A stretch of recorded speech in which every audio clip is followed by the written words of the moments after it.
आरोप लगाया गया है कि राहुल गांधी जब विदेश आते हैं, अभी जर्मनी का मामला उनकी विदेश यात्रा बड़ी सुर्खियों में आ गई और ये कहा गया कि भाई विदेश में कहा गया है कि राहुल गांधी से मत मिलिए।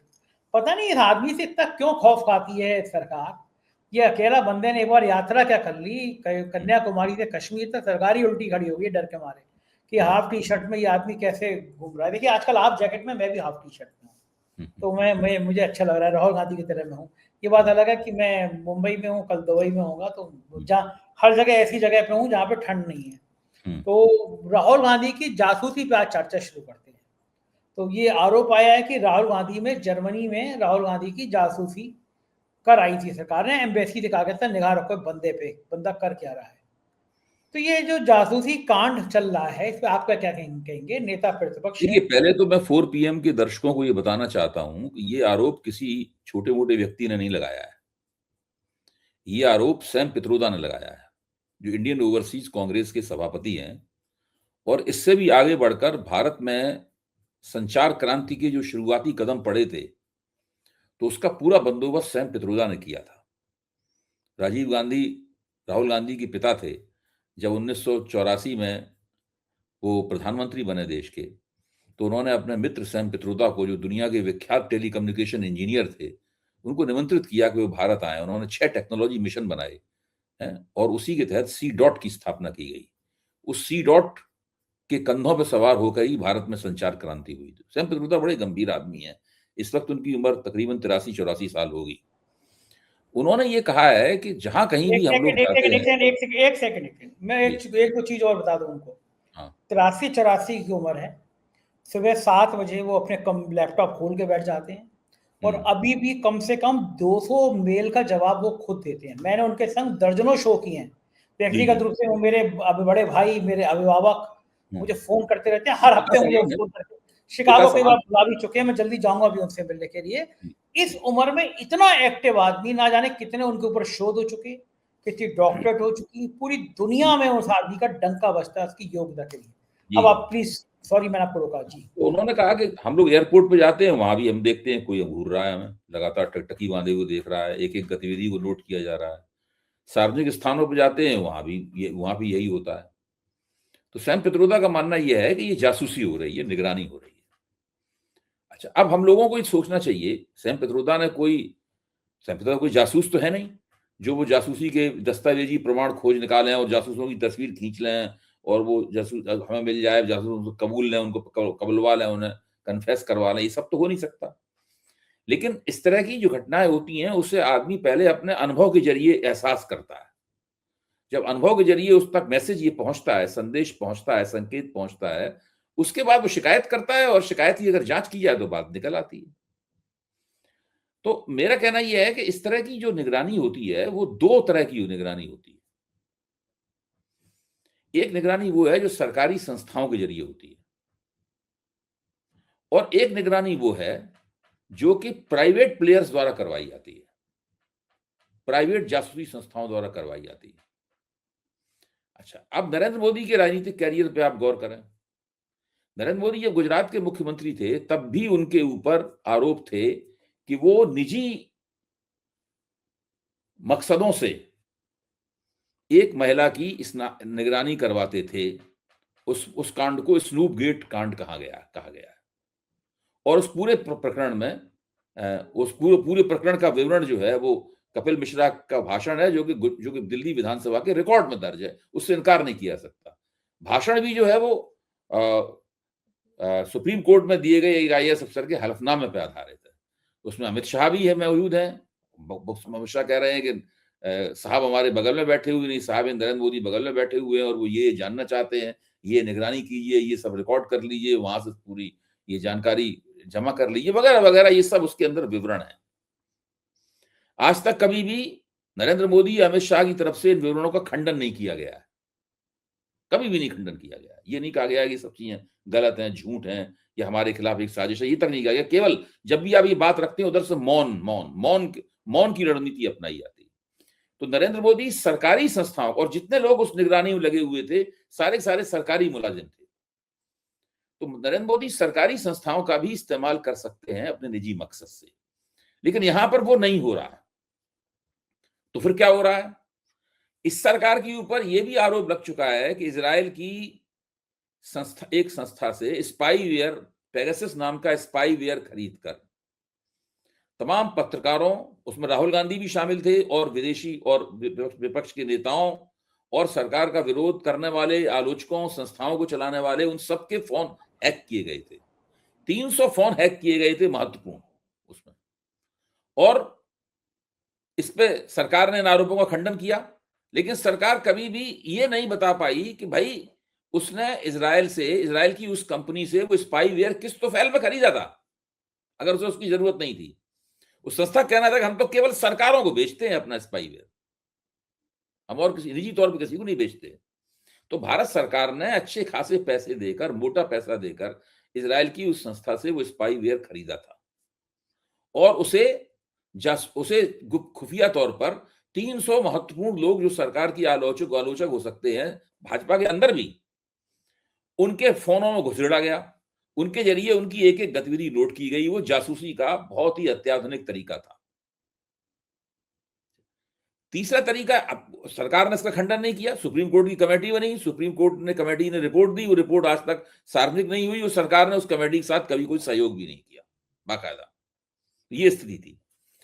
ये भी आरोप मोदी सरकार पर लग चुका है, और ये आरोप भी तकरीबन प्रमाणित है, क्योंकि सरकार ये आज तक नहीं बता पाई कि उसने स्पाईवेयर का इस्तेमाल नहीं करना था तो मोटे पैसे से लेके उसने एनएसएस नामक इजरायली संस्था से वो स्पाईवेयर खरीदा क्यों था।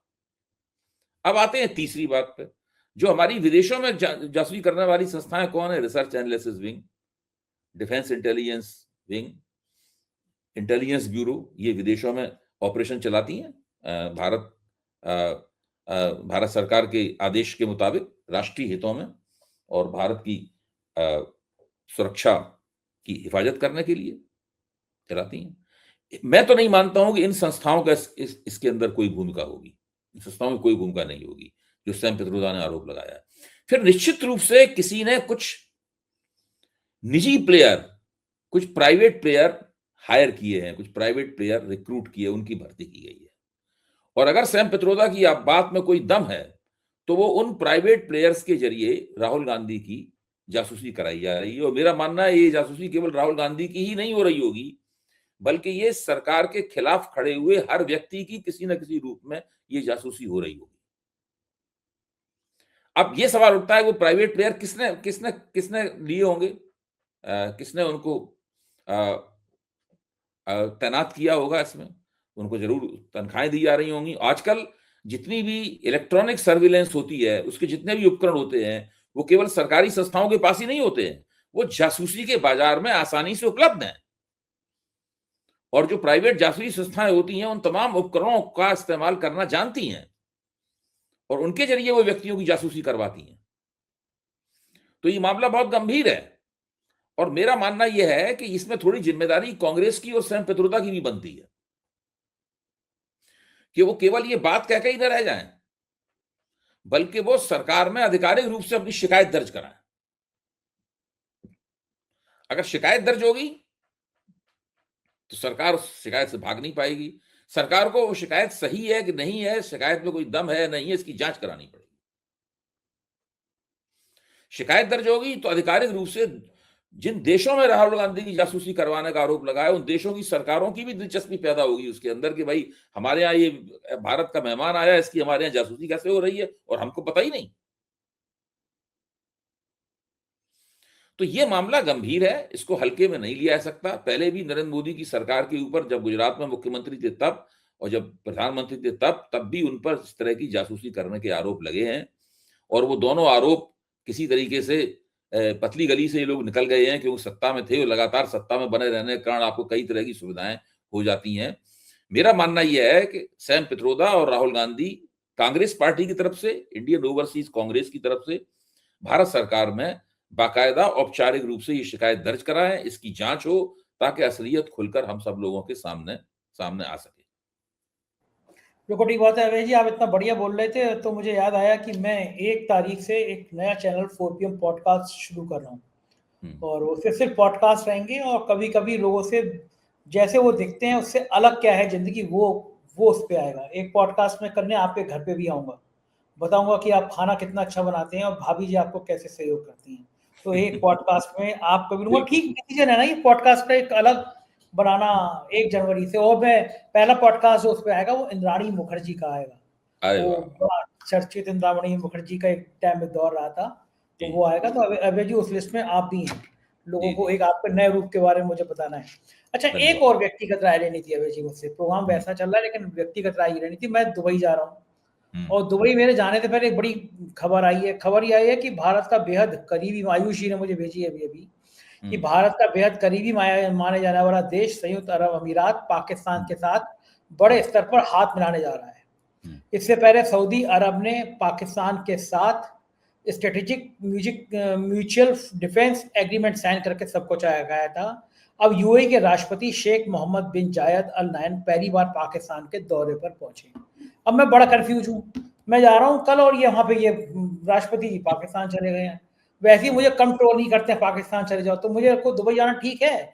कहीं ये तो नहीं आ जाएगा कि नहीं मैं नहीं ही नहीं मैं नहीं, ही समझौते में दुबई इस भी अभी भी समझौते आपके लिए सुरक्षित है। दुबई नहीं, अभी भी दुबई तो आपके है, लिए भारत सुरक्षित में लौट के आऊंगा तो वहीं ये तो नहीं कहेंगे कि साहब ये समझौता कराने मैं ही गया था कहीं। है। नहीं नहीं, दुबई आप होके आइए, और दुबई में आपने क्या किया इसके बारे में मुझे जानकारी भी दीजिए, और ये लेकिन ये मेरा खबर ज्ञान भी कितनी। बढ़ाइए, और साथ में मेरी उत्सुकता भी बढ़ेगी। मैं भी दुबई जाऊंगा।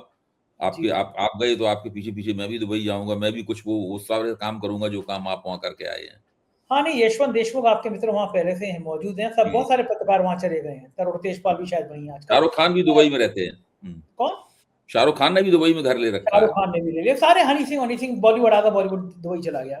जी मुझे बताइए अभय जी, ये खबर कितनी खतरनाक है? यूएई भारत का हमेशा दोस्त रहा है, बहुत अच्छे संबंध रहे हैं। प्रधानमंत्री जी अबू धाबी की मस्जिद में गए, मैं गया वहाँ भी, मुझे कई लोगों ने पहचाना। लेकिन मैंने वहाँ देखा प्रधानमंत्री जी का वीडियो चल रहा था मस्जिद घूमते हम्म, हुए हम्म, शेख के साथ, वहाँ के राष्ट्रपति प्रधानमंत्री के हम्म, साथ। ऐसे क्या हालात हो गए हैं कि यूएई जैसा हमारा दोस्त हमको छोड़कर पाकिस्तान के साथ संधि कर रहा है? वो देश जिसके खाने के लाले पड़े हुए थे, आज यूएई जैसा ताकतवर देश हमें छोड़कर पाकिस्तान के साथ जा रहा है। चूक कहाँ हो रही है? गलती कहाँ कर रहे हैं हम लोग? देखिए, जहां तक नरेंद्र मोदी के इस्लामिक देशों में जाने की बात है, अरब देशों में जाने की बात है, मैं उसको ठीक समझता हूं। मैं इस मामले में नरेंद्र मोदी की आलोचना नहीं करता। उनको जाना ठीक चाहिए, बात। अच्छे संबंध जी। रखना चाहिए। यह दीगर बात है कि वो वहां पर मुसलमान देशों के साथ अच्छे संबंध रखते हैं और भारत के मुसलमानों के साथ उनके संबंध खराब है। जितना अच्छा रिश्ता उन्होंने ओमान के साथ में, संयुक्त अरब अमीरात के साथ में, सऊदी अरब के साथ में बना रखा है, उतना उतना अच्छा रिश्ता नहीं, 50% रिश्ता कम भारत के मुसलमानों से भी बना है। वो नहीं बनाते। भारत के मुसलमानों से शत्रुता और विदेश के मुस्लिम शासकों से मित्रता, ये नरेंद्र मोदी का एक अजीब तरह का फार्मूला है। पहले इस फार्मूले को समझने की जरूरत है, इस फार्मूले को डिकोड करने की जरूरत है कि नरेंद्र मोदी वहां पर क्या हासिल करते हैं और यहाँ पर मुसलमानों से दुश्मनी करने से क्या हासिल करते हैं। पहली बात तो ये है। दूसरी महत्वपूर्ण बात यह है कि भारत के साथ इन मुसलमान देशों के संबंध अच्छे बने रह सकते हैं, लेकिन इसका मतलब ये कतई नहीं निकाला जा सकता कि पाकिस्तान के साथ उनके संबंध खराब होंगे। क्यों खराब होंगे? पाकिस्तान एक इस्लामिक देश है, और पाकिस्तान एक ऐसा इस्लामिक देश है जिसके पास एटम बम है। अकेला इस्लामिक देश है सारी दुनिया में जिसके पास एटम बम है। एटम बम होने से पाकिस्तान की हैसियत इस्लामिक देशों में कुछ खास तरह की हो जाती है। सारे मुसलमान देश पाकिस्तान से अच्छे संबंध बनाना चाहते हैं। आपको ध्यान होगा सऊदी अरब के साथ अभी पाकिस्तान ने जो संधि की थी उसमें तो ये तक था, ये संधि में एक क्लॉज था कि अगर सऊदी अरब पे कोई हमला होता है और उसको एटम बम की जरूरत पड़ती है तो पाकिस्तान अपना एटम बम दे देगा उनको, और पाकिस्तान पे हमला होगा और पाकिस्तान को सऊदी अरब की मदद की जरूरत पड़ती है, सऊदी अरब अपनी फौजी मदद पाकिस्तान को देगा। देखिए, आज तक किसी भी देश ने उस देश को एटम बम देने का वायदा नहीं किया है जो जिसके पास एटम बम नहीं है, वो कितना भी अच्छा दोस्त हो। अमेरिका आप किसी अच्छे अच्छे दोस्त को ये नहीं कहता हम तुम्हें एटम बम दे देंगे अपना। चीन उत्तर कोरिया को अपना एटम बम दे देगा ये नहीं कहता है, उत्तर कोरिया ने खुद ही बना लिया है अपना एटम बम। तो मैं ये कह रहा हूं कि ये इस तरह की पाकिस्तान के इस्लामिक देशों के साथ में पहले से ही इस तरह के संबंध हैं, और इस्लामिक देशों के बीच में अपना एक धर्म संबंधी एक भाईचारा है। वो हमें पसंद आए ना पसंद आए वो अलग बात है। देखिए, वो तो धर्म के कारण एकजुट हो जाते हैं। यहाँ तक कि बांग्लादेश जो टूट गया था वो भी पाकिस्तान के नजदीक आ रहा है। लेकिन नेपाल जो कि हिंदू देश है, नेपाल में सब लोग हिंदू हैं, हिंदू देश है, वो भारत के नजदीक नहीं है, वो चीन के नजदीक है। भारत के साथ उसकी मित्रता नहीं है। ये नरेंद्र मोदी की विदेश नीति की एक बहुत बड़ी नाकामी है कि आप समान धर्मा देश को भी अपना मित्र नहीं बना पाते, उसका भी लाभ आपको नहीं मिल पा रहा है।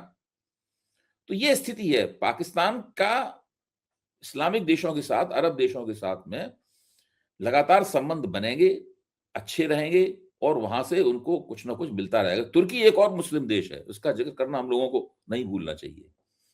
तुर्की ने तो बिल्कुल भारत के साथ शत्रुतापूर्ण रवैया अख्तियार कर रखा है। अभी ऑपरेशन सिंदूर के दौरान तुर्की के दिए हुए जो ड्रोन थे, उन ड्रोन से ही पाकिस्तान ने भारत का मुकाबला किया था। तो नरेंद्र मोदी की जो इस्लामिक विदेश नीति है, यानी इस्लामिक देशों संबंधी विदेश नीति है, उस विदेश नीति में हमेशा ही ये समस्या रहेगी कि वो मुसलमान देश एक तरफ नरेंद्र मोदी के साथ गले मिलेंगे, नरेंद्र मोदी उनकी यहां भारत में आवभगत करेंगे, और दूसरी तरफ वहां पर वो लोग पाकिस्तान के साथ भी जुड़ेंगे। इसको रोका नहीं जा सकता है।